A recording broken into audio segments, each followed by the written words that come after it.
We see you, Mickey. And I love that comment.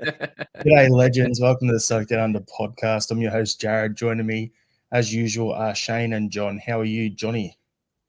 I'm good.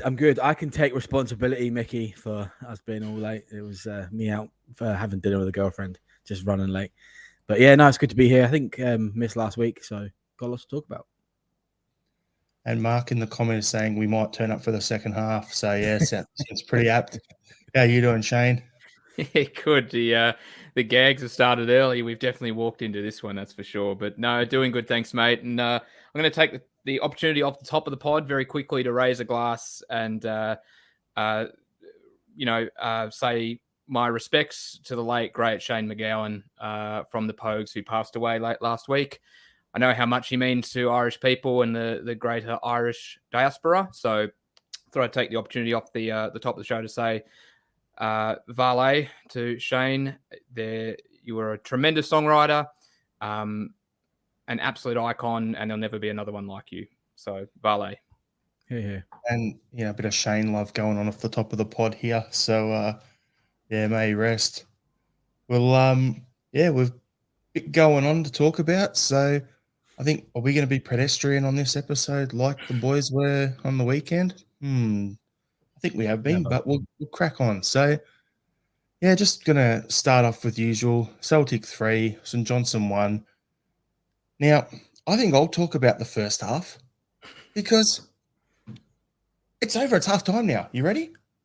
It was a pretty average first half. So, yeah, it was I've got a few little pointers here, but what I want to do is just crack on with the starting lineup because we'll talk on that to start with. So with Harding goals, Taylor, Scales, Carter Vickers, Johnson, Turnbull, McGregor, and O'Reilly. So that was the first question for me. How are Turnbull and O'Reilly going to play together in the middle of the park? Because every time they've played together so far this season, it's like too much of the same sort of player. And then up front, it was Kyogo with Palmer and Yang. The first things that jumped out to me, other than the midfield, was, okay, look at the bench and who's missing from it.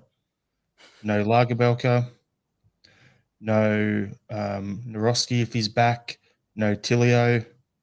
And then you look at who's on the bench, Owada, Forrest, Mikey Johnson, Nat Phillips, Home, Bernardo, Bain, and Ralston. Before we get into it, anyone who knows how to update those people's pictures on Google where you're checking them out, can you seriously put some pictures in for Home, Bernardo, and Ralston in particular? Because I'm not worried about O, but come on, those four don't have pictures. So someone fix that.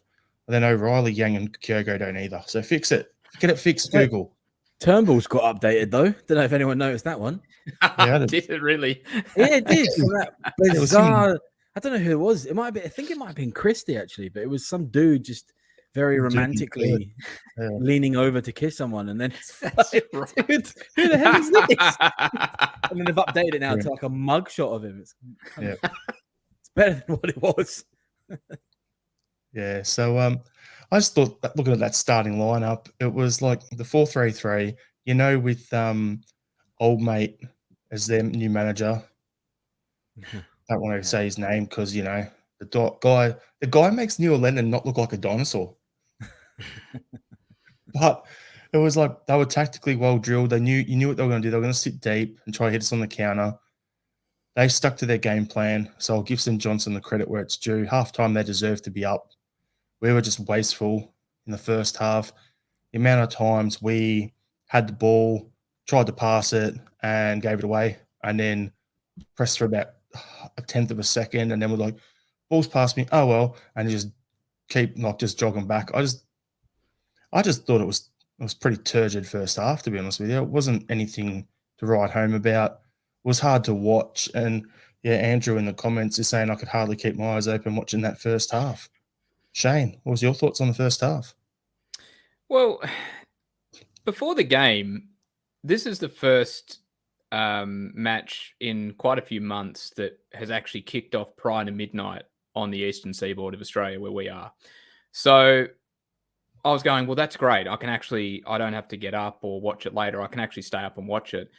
That was probably the only positive out of the entire first half. And very quickly into that first half performance, that positive very, very much turned into a negative.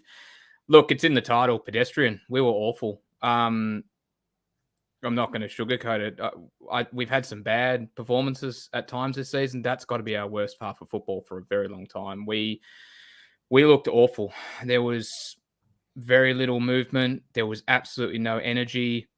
Everything was laboured. The build-up play was terrible. There was no space. The movement ahead of the players with the ball was terrible. It's like we were just waiting for it to open up for us. And we weren't trying to make it happen. We weren't trying to get into good areas and weren't trying to force anything. We were just waiting for it to happen. And it didn't. And we continued to struggle. And partway through that first half, St Johnstone seemed to sense that. And all of a sudden, they started to come out a bit. They started to play a bit. They started to push numbers forward. Not only were we struggling to create anything, but then we had to deal with them actually going forward and making things happen. And I totally agree. They were good value for their lead at halftime. That the conceding of that goal just summed up the abysmal performance of that first half. What an awful goal to give up and an awful way to give it up. So you can barely find any positives from that first 45. You really can. You really can't. Sorry. And I reckon, honestly, Alistair Johnston's probably the only one that gets a pass mark. I know we'll talk about individuals later, but he was really probably the only positive from that first 45. It's funny you say that, Shane, because guess what? You're saying Alistair Johnston. I thought he was getting caught out of position all the time in the first half. So there you go. It's different eyes seeing different players here. Like, to me, I didn't think he was that great in the first half. I thought of all of our players, I really wouldn't give anyone a pass mark in the first half. Not even Alistair Johnston. Yeah, we'll talk about it a bit later, but actually, no, we'll do this and we'll lead in, and Johnny jump in off the back of it here. So RL77, first half was better with your eyes closed. And Mickey Moynihan's comment is, the only thing that kept me awake first half was the flapping noise of the offside flag being waved. And that's one of the things I got on our run sheet here. The offsides on Yang, on Kyogo, on a few other guys. It was just unbelievable. Like, it reminded me of how it used to be where the linesman would actually make calls. So it wasn't frustrating because I would say pretty much every offside that they paid was actually offside. So it was good to see the refs actually backing themselves in and making those calls again. But then we'll go 2 months without that happening again. So if it's going to be consistency like that across the league the rest of the season, I'm happy with that. Johnny, what was your thoughts on the first half? Oh, I loved it. It was brilliant. I had the absolute mispleasure of having to rewatch that because I was out at a festival during the match, so I had to watch the whole thing today. And that first half was just pure pain, as we've all kind of pointed out. Look, I without going through, we watched it, so we all know what was wrong with it.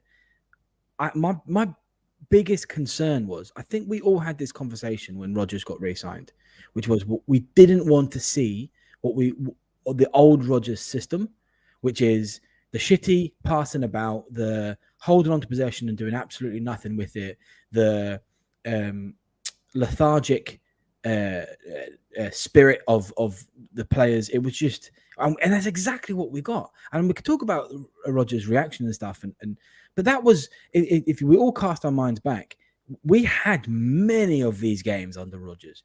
There were so many games where we were all like, this is painful to watch, but we ended up winning. And that is exactly what's happened here. And we have been blessed with recent memory of Ange's system, which was chaotic entertainment, but we won everything domestically.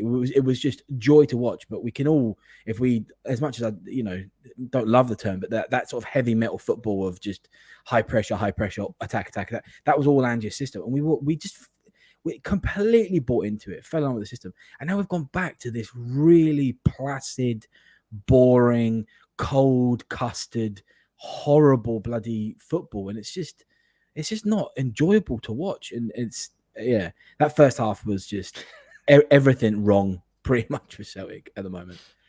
Just laughing, Johnny, at Mickey's comment here. Ange ball seems like your first teenage wet dream now. Yeah, it does. Yeah. Aptly put.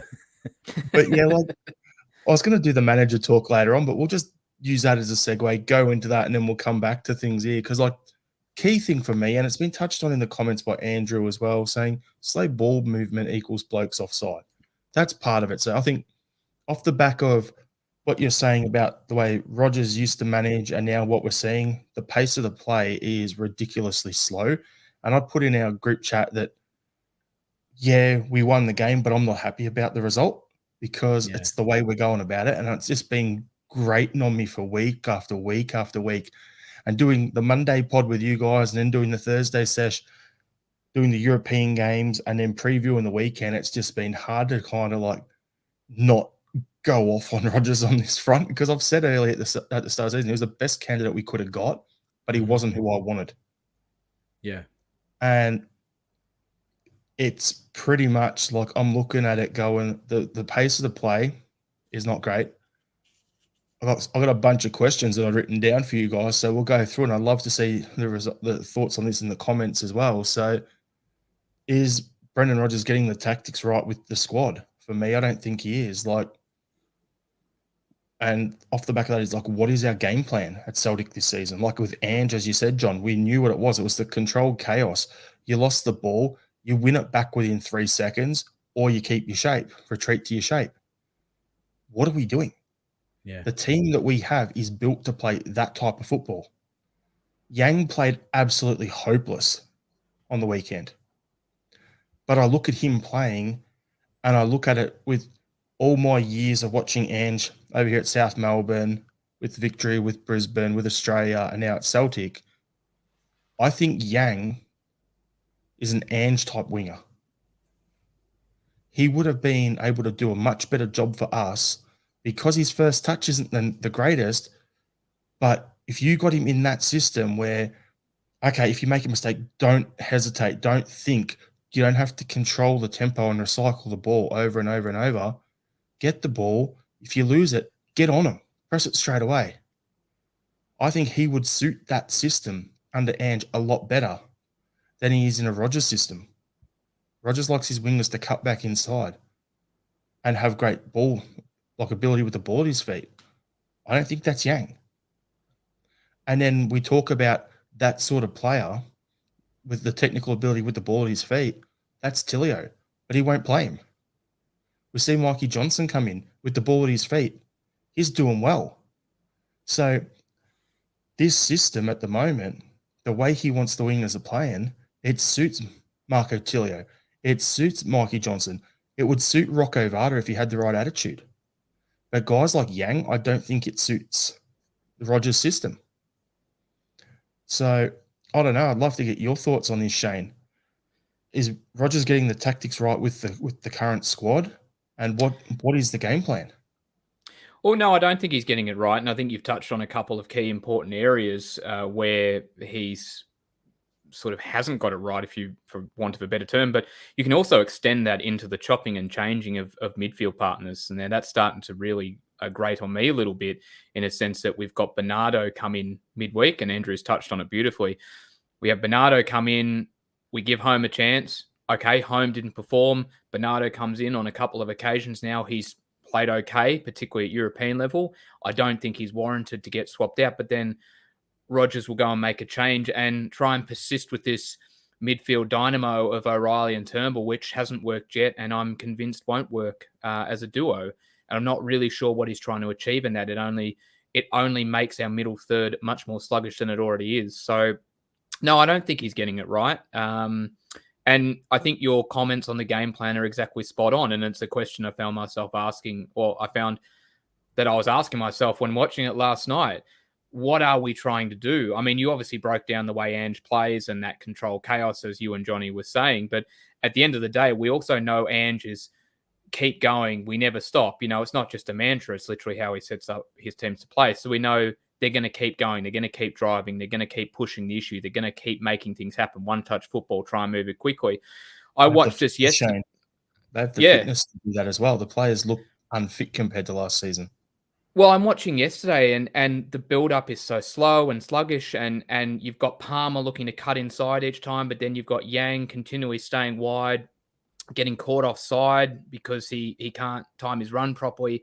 And I'm looking, going, what exactly are we trying to achieve here? What is the game plan that we're actually trying to implement and take advantage or use to our advantage here? What are we trying to do? It isn't very clear. We know Rodgers was going to be more pragmatic than Ange. I think we all agree on that.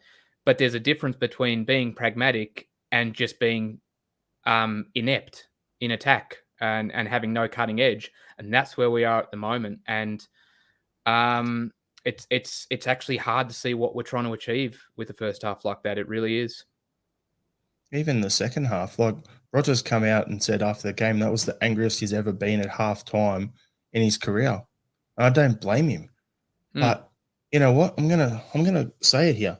We're saying all this about what Rodgers isn't doing, but that's the Brendan we need. Remember when he first come in, he was like sauntering in as like, Brendan Big Balls walking in, running the show, big man on campus coming, was the former Liverpool coach, almost won the EPL. And he basically said, this is what I want, get it done, blah, blah, blah. Bring in Colo Torre, bring in Sinclair. We got Dembele in the door. Sweet. They add to what we've got. And he's come in this time and he's looked like, he came in looking like a great big Rottweiler. And now you see him this season, he looks like a little puffy poodle. So he's just seemed too, too relaxed and quiet. And it was good to see him get angry. And then after the game, just see that fire in his eyes again. We haven't seen that all season. And maybe that's what he needs as well, knowing that, okay, I'm coming up here. I've got the reputation. It was tarnished when I left. I've got to rebuild it. Let's maybe he just needs to fire up a bit. And I don't know. Johnny, what do you reckon? Yeah, look, we've covered a lot. I don't necessarily think that he's getting his tactics wrong. I think he's not actually being pragmatic enough, in the sense that I don't think the players that we have suits the style of play that Rodgers wants to play. And I think for me, in my head, that's the most obvious when we look at our forwards, right? Where we've described how Rodgers wants to have wingers that cut in and take shots, and we want centre forwards that target men, play off, back to the keeper sort of stuff. And Kyogo's not like that, and he's clearly our best striker and stuff. And I think that kind of just goes across. We talk about McGregor and stuff, and the system doesn't suit McGregor's play, and we've all seen a massive drop off in McGregor's performance levels and stuff. And I think that's because we've had such success in the system that really suited our philosophy and how we want to play. But then also, Ange was extremely effective and spent the windows buying specific types of players, regardless of who they were or where they played, and said, that's the type of person I want, bring them in. So, and then created this system. And I think Rodgers has inherited that and said, well, they're all good players, and therefore they should be able to just modify and I just don't think we have that team. I don't think we can just go, oh, well, we're not going to play this way that we're all, naturally gifted at, or have spent our entire careers being drilled into us that this is how we play, and then just all of a sudden shifting to this new system. And that new system I'm talking about is this possession football, and this having the forwards playing really high up and then cutting it, all that sort of stuff, and the crossing and all that stuff. We just weren't really doing that before. So I think he's getting his tactics right, in the sense that it's going to win his games, but wrong with the personnel that we have. So I think overall it's obviously wrong. He's getting his tactics wrong. On the back of that, John, just to jump in, we've got a comment here from Andrew, which is Rodgers doesn't compare what Ange Spurs are fine. Everyone loves Ange in England, and poor Rodgers can't get Ange's players to play for him. That's exactly the point I'm making. Yep. And off that, John, and I'll come back to you on it so you can finish your point now. I'm just jumping in here, but you're saying Rodgers has come in and you got these players who are signed to play a certain system, and then Rodgers comes in and they don't play the way he wants them to play. Then why was he appointed? This is why I keep saying we need a director of football or a sporting director or something. Because if you look at someone like Dortmund, you had Jurgen Klopp. Okay, I'm going back to this again. Jurgen Klopp was the manager. They played a particular style, which is very similar to the way Ange plays. Klopp moves on, ends up at Liverpool. They bring in Thomas Tuchel. Then they bring in someone else. Then they bring in someone else.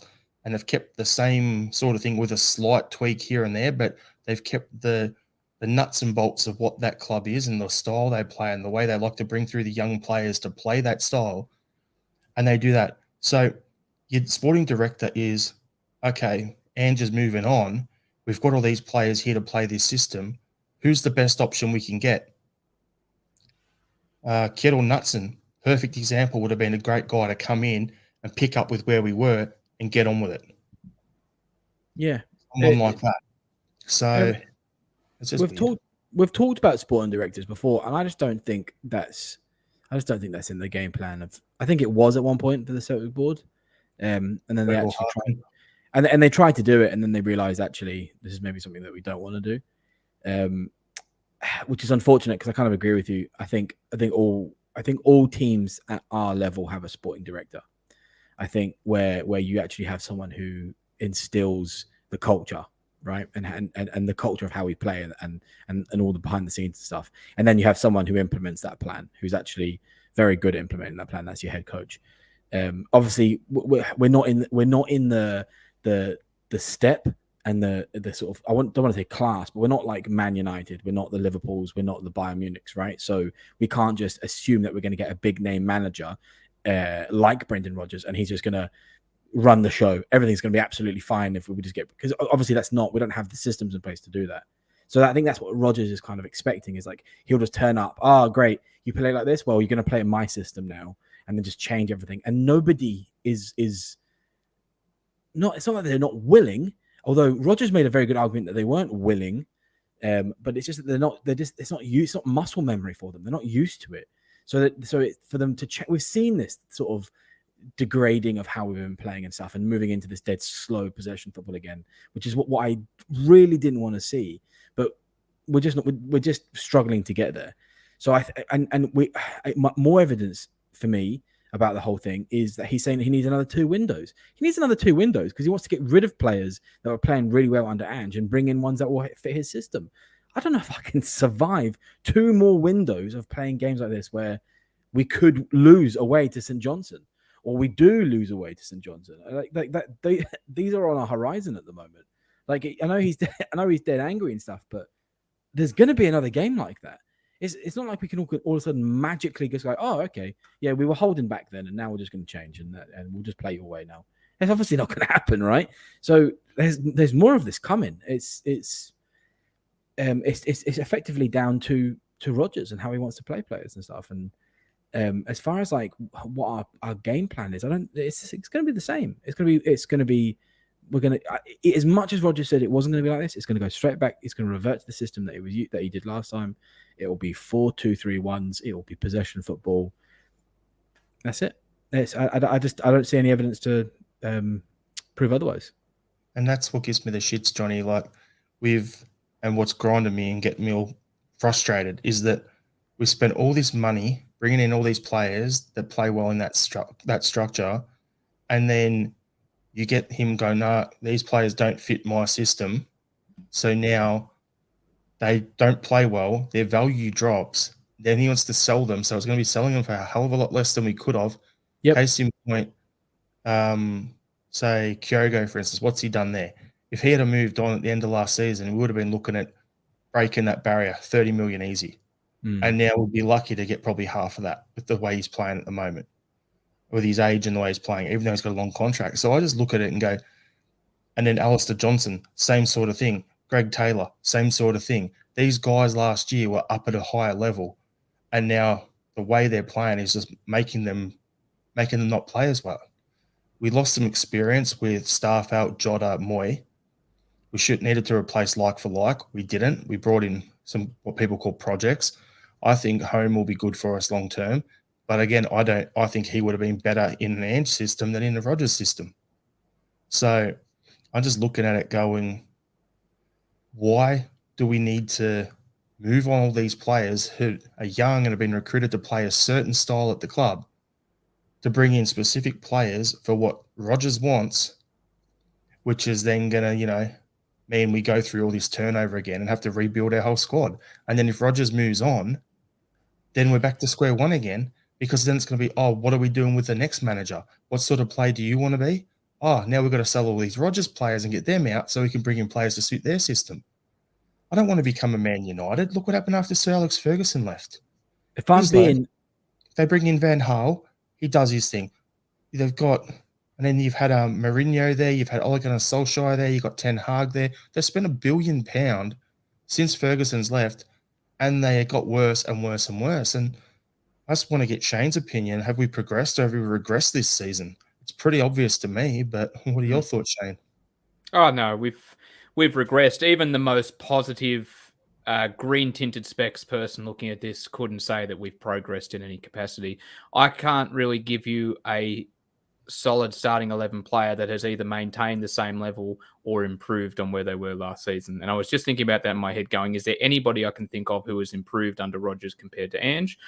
There's a couple of bench players, maybe because they're getting more opportunities, maybe like O, for example, but I can't think of, like, you look at Kelmac, you already touched on it. You look at Taylor, Johnston, Kyogo, you can add Kelmac to that as well. A lot of key players under the Ange system have really kind of fallen away under There's one player, Shane. There's one Who's player. the one? Matt O'Reilly. That's it. Oh. Well, Scales is a bench player, so yeah, you're right. But yeah, Matt O'Reilly, that's fair. That's really fair. Guy. Everyone else has come back a level. And we've got to be honest, we can't keep sugarcoating it and we can't keep wallpapering over the cracks. That's why this episode's taking a bit of a, that kind of approach to this, because we had high hopes for this season. We built up over the past 2 seasons. We built what we thought was a decent enough squad at the time. That's clearly proven not to be the case with the way we're trying to play. We had high hopes and ambitions for Europe. They've been completely dashed. We can't look at this other than say that we've regressed. There's no two ways about it. Johnny, What do you reckon? Oh, I absolutely agree. I'm not saying that we've slid all the way back down the slide to COVID Lenny days. We're not necessarily to that level. But what happened was we were all immensely spoiled by a level and style of football we didn't think we would see at Celtic, at least not for a while. And then what's happened is we have regressed back to a level which is very good, objectively still very good. We're still top of the league and we're still winning the games and stuff. But we never did well in Europe under Rodgers, and that seems to be the continuing trend. So there's for me, I'm starting to form an opinion that there is a ceiling with Rodgers. And I don't necessarily buy into him as a brand or a name anymore. The regression is because he's decided to pick players who don't play his way. That's literally it.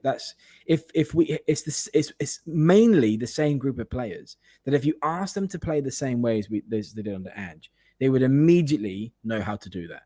But we're asking them to do something different, which we don't have. We just don't have the time, to be honest, to fuck about with it. I actually don't think it's good football. I don't think having high possession football as a mentality in a domestic game translates into all the other competitions that we do. We're not going to go into Europe, especially the Champions League, and get 70% of the ball. So why is that our game plan domestically? So I think Rodgers has it all backwards, and I think to continue this would be to continue a regression. So it's like I said, I think there's more to come. I think we're going to continue like this, and I think, being very pessimistic, I very much see a couple of transfer windows where our staples under Ange are going to move on. They are going to be replaced either poorly, or we're going to have like for like for the couple of Rodgers windows where we want to have where Rodgers gets his types of players in, and then he'll say, "Well, we're not doing well in Europe, so I'm pissing off," and then we're back to square one. That's I very much see getting from this his anger and stuff getting thrown under the bus again. I'm going to throw one last thing at you, because before we get into this here, Andrew's saying the fact we are winning is covering up the cracks 100%. And Andrew's saying the best thing Rodgers could do is play a 3-5-2 because his 4-3-3 is nothing like Ange's. 100% agree with that. You noticed on the weekend when O came on and you go to the two up front, suddenly there's life. It's happened the last few games. We've looked more lively going forward. Kyogo in this system is not the big target man that Rodgers wants. So we need to play with that 2 up front. We've got 750 bloody centre defenders. Let's play with 3 of them at the back. Our wingers, we're missing that many because of injuries. If you go to a 3-5-2, you don't need wingers. So that covers up again what you're doing, where your injuries are. So we all spoke about his tactical ability and his game management last time around. That is so obvious. Anyone who just sits around and plays FIFA or whatever, or Football Manager would know to do that. I'm going to bring in a quote from Liam, who's crook and couldn't be on here tonight, but this is from our group chat where we're talking about this today. Just trying to find his exact quote. I had it perfect, ready to go before, and then lost it. It was something about it was like watching a game of. The first half was like watching a game of FIFA without the controller plugged in. That was Liam's summary. He's even telling jokes when he's not here. How is it? I'll give the full credit to Liam on that. So yeah, so what I wanted to get at here is RL77. This is the last thing on this topic, and then we'll get back to the game. Was we used to bring on subs who we were certain were going to contribute, not now. We used to get to the 60-minute mark, and then Andrew bring on 5 game changes and make all his subs in one go. And you look at it and go, oh, these opponents are stuffed. Nowadays, it's kind of like, as you're saying, Johnny, we can't play the same way in Rotterdam as we do at Ross County. And that's what it looks like we're trying to do. And the players coming off the bench aren't of the same caliber. So realistically, what you had Hatate last season in the middle of the park, but then you had Moy to come on.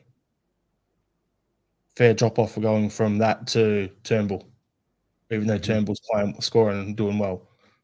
Or, what's his name? Jota comes off, and what do you got? Abada. You got Michael Johnson coming in. Well, now it's Michael Johnson, but when 60 minutes and Abada came on, and it was electric, right? Awesome. You just knew you just had 30 minutes of absolute lightning and energy. Yeah. Or even you had the situation, sorry to cut you off, Johnny, you'd have the situation where Abada would start and then Maeda would come on. Yeah. And you're like, wow, business is about to pick up. So looking at it, I'm wanting to know, like, do you guys, how much do you think this is down to injury problems this season, and how much do you think it's down to the manager and players? For me, I think it's a lot down to the manager and players, and what we've been discussing. The injuries has had a little bit of an issue, but I don't think the injuries is as bad as we make out, because as I was saying, common sense would be change your formation if you've got a bunch of injuries. Not, you got Palmer, you got Yang, you got those guys there that can play. On the wing, you got Forrest, you've got Mikey Johnson. We've still got options who are good enough for the league, but for Europe, they're not. All our European level wingers, other than Palmer, are out injured. So, or, Jota got sold. So it's kind of like, I don't know if I'll put it much down to the injuries at all, but Johnny, what do you do? I think Rodgers' team especially, but I think all teams have like lulls because of injuries in a season. I think that's a natural flow, right? So you have all your players at the beginning of the season, hopefully, and then halfway or whatever, some sort of arbitrary date, you get a big group of injuries, and then you cycle the squad players in. I think that's just every season. But I don't seem to remember right now Ange having such a significant injury crisis that then caused detrimental effects in how we play. I don't seem to remember that, and I'm sure I'll be corrected. But I do remember this. It seems to be a repeat of Rodgers' last tenure, where we would have injury crises and the standard of our play dropped dramatically, and it was all, we've got 12 players injured or 11 players injured. So I think there's a bit of both here, which is, I think it's a scapegoat to say it's because of injuries, but I also think that Rodgers, for some reason, maybe it's down to training, he seems to always have injuries with really significant players for extended periods of time. So I don't think I feel like it's a cop out to blame them, to blame injuries, to be honest. And I think this is, like we've said, this is You've got a group of players. This is down to tactics and managerial performance and player performance and all of that. So, that's where I'm putting my blame, to be honest. Ollie Burke on loan, anyone? Yeah, I take Timo Weah though, so on loan. That's fine. Yeah, Jeremy Tolyan. I think, Johnny, with Ange, the only time we really kind of had that situation where he didn't really have anybody on the bench to bring on or any kind of game changes was really at the start of his tenure, when he really hadn't put his squad together yet, and we were playing those early matches, and you were seeing the likes of, we had like Irrigidi on the bench and things, players like that, right? Liam Shaw and so forth. And when he actually built his squad and started to get some players in, then I don't think we really saw that. Look, I'll pick up sort of from where you left off. I'm going to give Rodgers a little bit more of an out on the injuries. I think that has had a bit of a detrimental effect.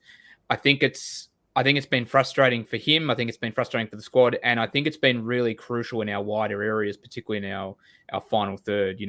We've really struggled to have consistent wingers on the park at times. It feels like that was chopping and changing as much as the midfield. So, and considering the kind of system that we can sort of pick up on, the wingers and their ability to cut back in and create a crucial. And so I'll give him a little bit of an out for that. And I don't think he's built up a lot of trust with certain players like Tilio and so forth to have them to put faith in them and have them come on as the game changer. So that's a little bit on him as well. But I must admit, I feel a little bit churlish having a go at him for the sub stuff, considering it was really 2 subs on the weekend that kind of changed the game in the positive for us. So I'll give him a little bit of an out based on the injury crisis.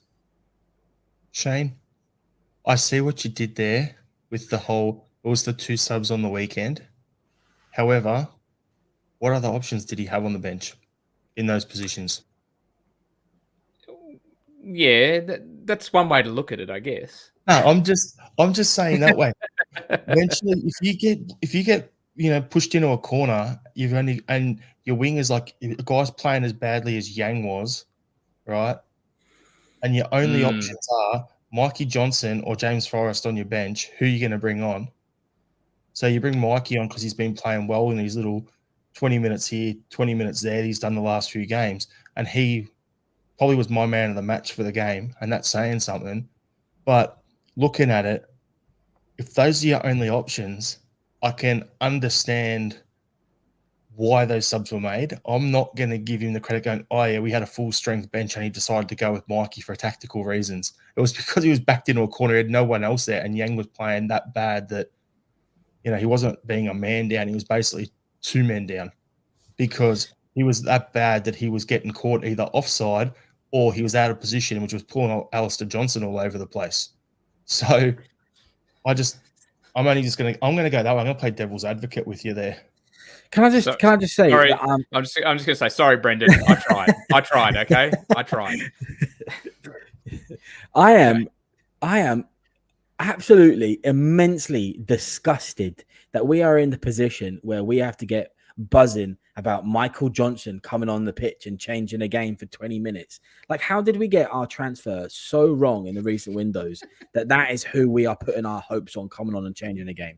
That's mental, by the way. That's ridiculous. Michael Johnson, the person whose career's either been, he's got something in it, but you just got to wait and give him time, and he's 27 years old, or he's always perpetually injured. He can go. I'm fine with that. I just look at it and go, like last year we're in this situation, and we're just talking about it. You've got Abada, you've got Maeda, you've got Jota. That's a coach or a manager making a decision how to change a game. Not bringing on Mikey because you got no other wingers. Like, yes, he played well and he was our man of the match, but come on. And that might get clipped, and I don't care. He's just Johnny's just Mikey could have, and I'm sure he was man of the match for quite a few people, and you've just turfed him. Like, that's remarkable.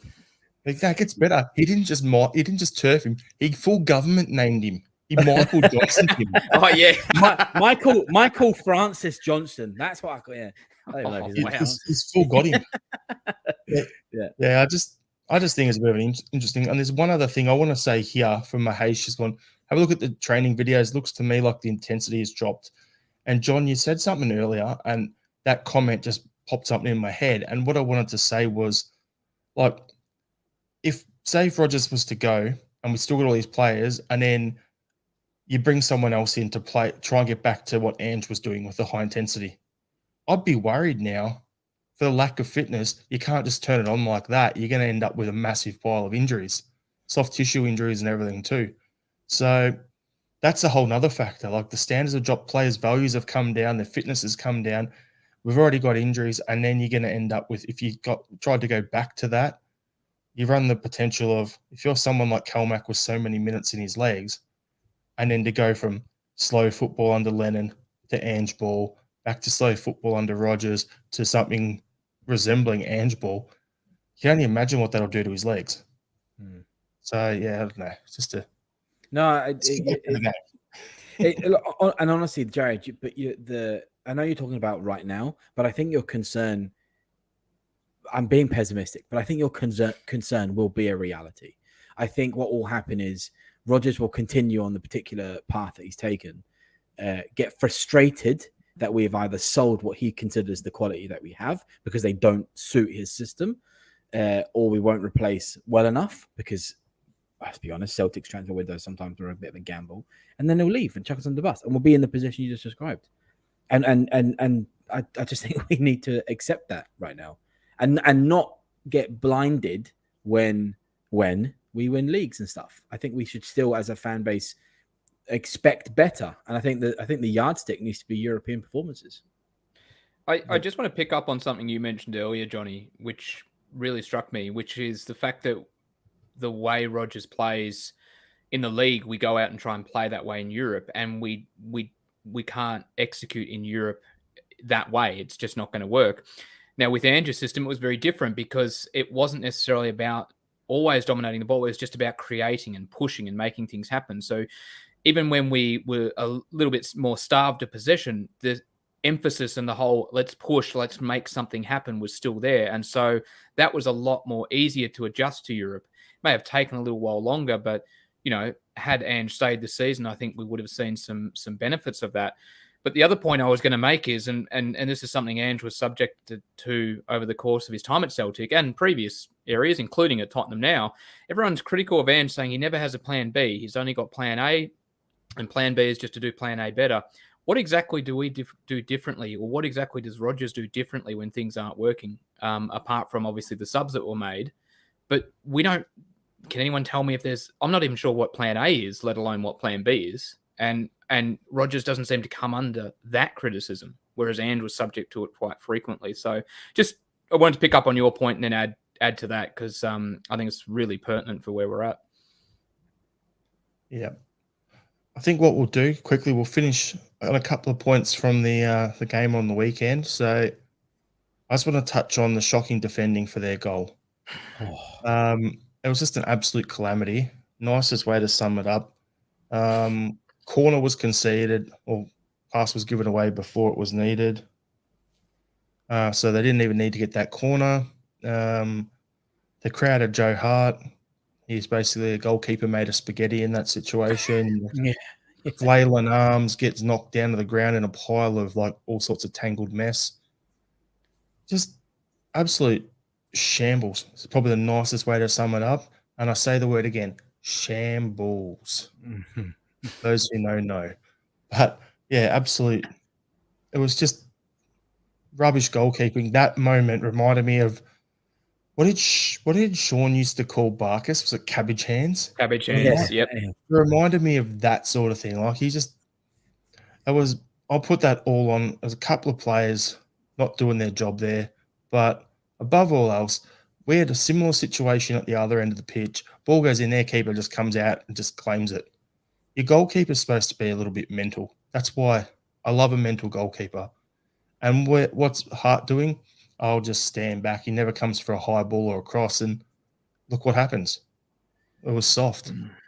Anything to add, boys?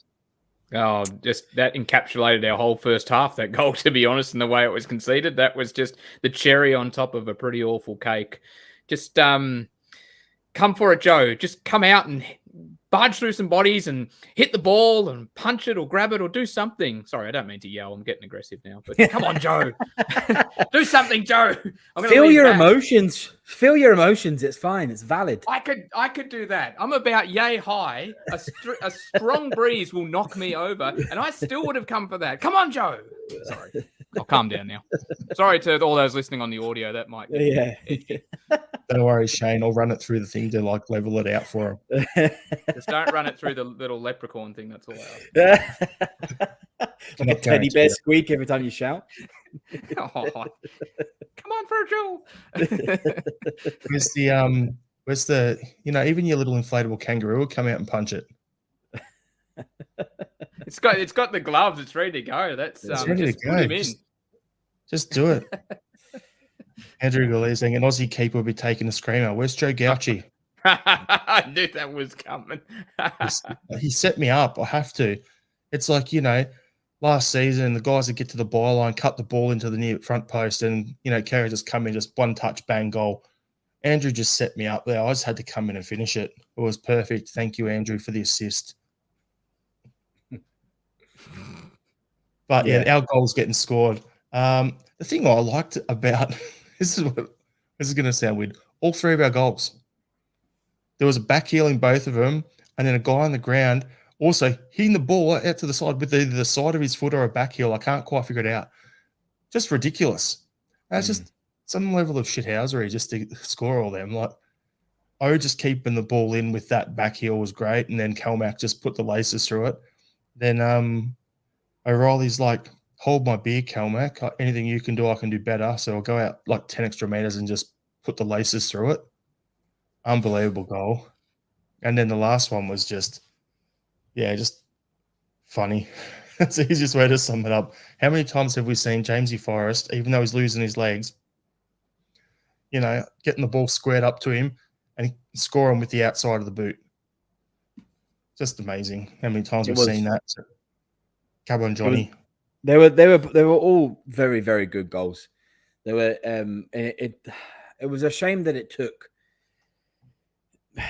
I don't necessarily think they're like special goals, but it took that level of class to win the game. Because they were all effectively screamers, right? Like even I can't forget who assisted Forrest's goal. Awada. Yeah. Awada. Ball went to O. He got his on the ground. Who cleared it out. Awada with the hard running. And then he squares it up. Yeah, and he did really, really well to hold the ball until the right time as well. Like he waited until he made sure that Forrest was onside before he passed the ball. I mean, that just shows talent and class and stuff. But I mean, they were all exceptional goals. It was just again, like we've said a lot in the podcast, it's just annoying, I guess, that it's taken that level of performance to then win a game that doesn't. It's not a given, but it kind of should be, right? Like St Johnstone away, like we should be winning those. Shane, it's funny how we've been pretty pessimistic and relatively negative on the pod, and we've been calling it like it is. Let's be honest, right? And yet this game contains 3 cracking goals, one of which is up there with one of the best work goals I've ever seen, which was the Matt O'Reilly goal. Like that was just, you cannot, the juxtaposition to go from what we saw in the first half to that goal in the second half was just amazing. Like it was incredible. But what it was, and we talked about controlled chaos under Ange, but it was actually the chaos that was being created that actually led to those goals. And was crucial in 2 out of the 3. All 3 of them. Was he involved in the third goal? The second goal. I don't know if you've seen the reverse angle of it. He makes a run this way and draws the centre back on one side with him. No, I haven't. Then shifts the other centre back over, which opens up the angle for the top corner. No, I haven't. All right. Well, he's involved in all 3 goals. He was crucial. But, I mean, the first goal, just the little back heel to keep it alive, just forces the keeper into an action. It doesn't let the play die. He knocks it out. It's got to get headed out, really quickly. Calmax on it, just pounces on it. Wonderful strike. Obviously, the second goal we can wax lyrical about for a long time. That was just wonderful bit of build-up play. But the third goal, his work rate in the middle of the park to hold that ball up, keep it alive, even though he's on the deck, and to have the awareness to flick it out to Awada, it was just incredible. I'm not kidding when I say that when I got to the end of the game, he was my man of the match, because I thought he made the crucial difference. No disrespect to Mike, he was also very good, but O was so crucial. Now that I found out he was involved in the second goal to a degree, like that's just tremendous. That's just tremendous play all over. So, but it was that chaos that he provided when he came on. You know, there was a big lift in energy. There's a lot more space in midfield when Kyogo dropped a bit deeper and we didn't have Turnbull with O'Reilly. There was a lot more creativity there. O'Reilly was making better runs. Yeah, really, really good. You could wax lyrical about that second goal for a long time, and it's just amazing it came in that match. I can't reconcile it in my head. So I'm going to bring up some comments here. RL77, everyone's biting their tongue on a game of two halves. Spot on. And O was the game changer, and yeah, he was. Like, Turnbull comes off, O comes on, and it just freed him up. Like, there was times in the first half where you would have a look, and Turnbull would be in one area, and O'Reilly would be 2 or 3 meters away from you. They're making the same sort of runs. They're similar players. It was the same as when Turnbull and Rogic never worked together. Turnbull and O'Reilly don't seem to work together. So I don't know why we keep trying to continue with it, but I know it's probably because they're both in form scoring goals. But yeah, I think the whole game swung when O came on and Turnbull went off. Yeah. And Yang getting taken off as well was actually that was a good quite part. Significant. Yeah. Mikey was good quality on the right, then playing on the left, and then just floating through the middle a bit later on as well.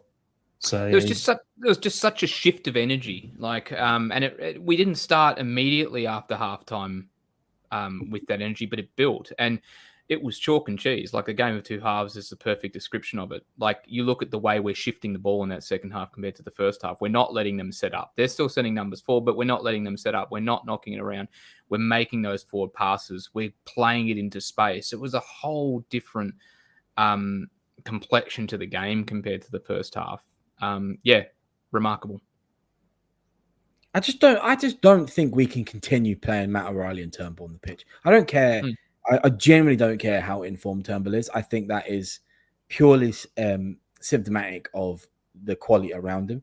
I really don't rate him as a player. I think he's an okay squad player, but he would never be in my starting 11. I just think our midfield falls off a cliff when he plays with the performance, and it's like he might be doing fine, but the effect he has on the rest of the midfield is just. I used to think about him like he was like a Rogic type player, right? Where he did that really, really difficult thing well of not moving around and just dominating a space. But he doesn't do that very well. His work rate's really poor. So right, fine, he scores goals, but I would have Matt O'Reilly on before him at any point. And I'd have pretty much any other midfielder on the bench on. And if you wanted to sub O'Reilly on and put Turnbull on, then that's fine. But yeah, no, I just don't rate the two of them on the pitch at the same time. Johnny, I'm going to throw a curly one at you here. Oh, okay. Turnbull and O'Reilly, okay, or either of them and James McCarthy. James McCarthy, does he exist anymore? I don't know. MIA. Obviously the two of them. McCarthy's not even worth bothering the energy of discussing and playing. But I'd probably. Everyone talks about Home and Bernardo. I'd probably have Awata on, to be honest. Awata O'Reilly right now would be my strongest. Yeah, I mean, exactly. And but Awata's performances when he plays is fantastic. I don't understand why I didn't get more game time, to be honest. But who knows, to be honest with you. All right. Go on, Shane. Just before you skip on, I don't know if we're going to go down this path. You might have been heading there, but considering I kind of blew up deluxe at him for not coming out and taking that corner that led to the St Johnstone goal, I've got to give him a shout out for the save late on that obviously led to the third goal. That's a really good save. I rewatched that today. he's done really well to adjust almost mid-dive because that ball's dying on him. And without that save, we don't leave with the 3 points. So, Joe, you did make up for it. Credit where it's due. That's a remarkable save, Joe. So, literally, hats off to you. Oh, it's got props, everyone. All right, so we'll talk about Celtic versus Hibs in the league on Wednesday night. Going to go starting lineups, where the game will be won, and your score predictions. So, Shane, do you want to go your starting lineup and where you think it'll be won and all that good stuff? Yep. So, obviously, Hart and goal, Taylor, Scales, CCB, Johnston. I'm going to go something different in midfield just because we saw it late on against St Johnstone. I'm really hoping Brendan actually gives it a try from the get-go. I'm going Awata as the 6. I'm pushing Calmac up to the 8 and him joining Matt O'Reilly as the advanced midfielders. Wingers. Well, Palmer on the left. I'm giving O a start. I want Kyogo to have a little bit of a break. And I'm giving Tilio a start if he comes back in, though I think it's pretty unlikely. It's Australian green tinted glasses. I'm not saying it'll happen, but if it does, hey, like I said, he's going to make the Socceroos squad, so I'm really out on my feet at the moment. So I need him to get game time for that to even be a remote possibility. So Tilio. Shane, I'm a month off having to wear a tiara on this podcast because of Tilio. So come on, I want to see him play. Yep, he's in. Get him in, Brendan. You know you need that creativity. In all seriousness, it would be unlucky if Mikey didn't actually get a start. But I think the way Brendan's playing him at the moment, he probably doesn't mind that little bit of the punch that he gets from Mikey coming off the bench when he needs it. So I'm going to say Tilio gets a start. I'm just going to go very, very optimistic. All right, I agree with your defense. Actually, no, I agree with your midfield and Hart and goals. The midfield 3 you said up front. I would think it'd be Mikey instead of Yang. And then the rest is fine. Palmer, Kyogo. Down the back, though, just because some Hunrag couldn't get it right, and they said that Scales was going to play left back in this game against St Johnstone, then I'm going for it against Hibs now. Scales at left back, Phillips, Carter Vickers in the middle, and then Johnson out right. Reason being, Monty coach team, good at their set pieces. Just give us that extra big guy who can just get his head on the ball when crosses come in. Game will be won in the middle of the park, and score prediction for me, we'll win 2-1. I'm actually saying the game's going to be won in our final third. So I caught a little bit of the Hibs Aberdeen game, and they're doing pretty well, but Aberdeen really should have got something from that game with the amount of chances they had. David Marshall played a blinder. So I'm saying, considering we've really struggled in previous times to take our chances for a keeper that's coming off a really good game like that, we're going to need to make sure we do take them. So I'm saying game's won in our final third.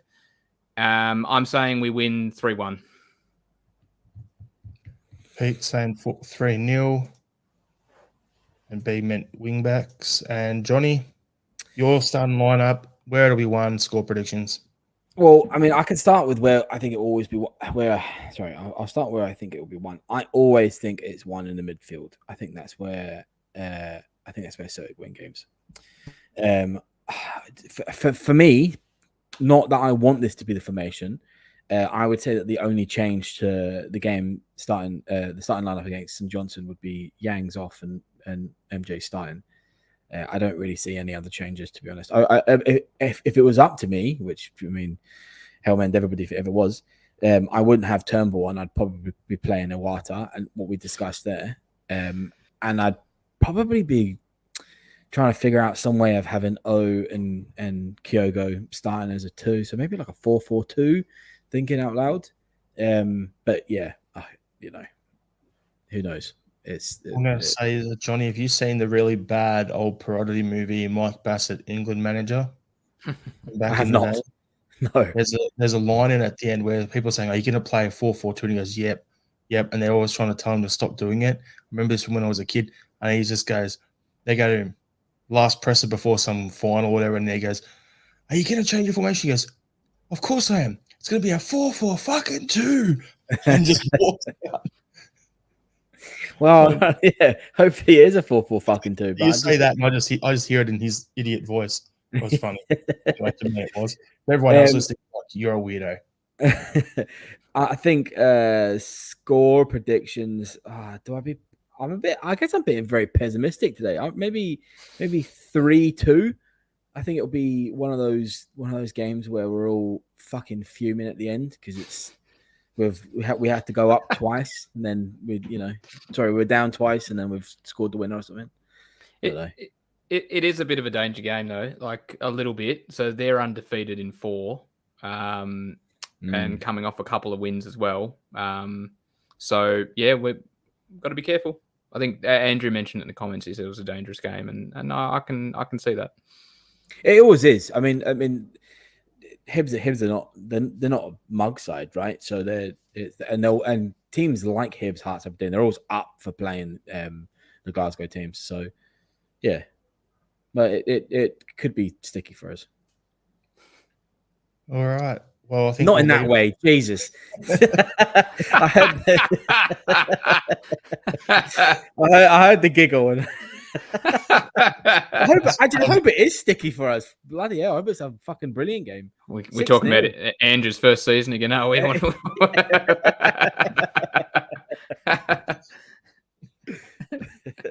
All right, so we'll leave it there, everyone. Well, thanks for tuning in. We appreciate it. And tune in on Thursday for the Thursday session where we review the game against Hibs and discuss the upcoming game on the weekend. We'll go our final thoughts to end the pod, so I'll go first. Joe Barton is a flog. That is all. Johnny? True. Final thought. So I was at Good Things yesterday. That's just my little thing about music. Obviously, it was great. I watched. This is just a slight side story. Limp Bizkit was playing. And, wow. Yeah, he must be in his 50s now. But apparently that provokes the local Brisbaneites, most of them, to all get their breasts out for some reason. I guess that was, I didn't realize Limp Bizkit was that popular in Brisbane, but standard, I guess. So I immediately started listening to all the old bands, and I just noticed, I don't know if anyone else has, but Spotify has got something called DJ Wrapped now, which is an AI radio station that's purposely built just for you based on all of the music that you like to listen to. I have been listening to that thing nonstop. It is brilliant. If anybody has Spotify and uses it a lot, DJ Wrapped is great. Give it a shot. Shane? Yeah, I'll straighten up a little bit here. So obviously I've mentioned on the podcast a couple of times I'm into my basketball at the moment, and one of my sort of sporting idols is Mitch Creek, who plays for the Southeast Melbourne Phoenix, and he was being interviewed post a game on the weekend. So this is just after the game, and the interviewer put a question to him about how he spent his week off during the FIBA break, which is kind of like the international windows for basketball, similar to football. And I was sort of talking about all the fun things he does, and Mitch really opened up on this interview, which was being beamed out live onto TV, about how he'd really struggled and mentally wasn't doing very well, and was struggling to train and needed to take a couple of mental health days off. And, he was really open and really honest about how he was feeling and really struggling with a couple of challenges. And part of that openness was also about trying to break that stigma of people and, let's be honest, particularly men, not really talking about how they're feeling and being open with their emotions. And I just wanted to give him a shout out. So he's an idol of mine. And I thought we talk about courage on the field or on the pitch or on the court, but for him to in that interview, be so open and honest about how he was feeling, that took a lot of courage. So shout out to you, Mitch. That was incredibly brave. Good on him. Good Horsham boy he is. Shout out to him. And Pete McGee with a comment to you, Johnny. All right, everyone. At 50 years old, he probably wasn't. Thanks for tuning in. Hail, hail. Hail, hail.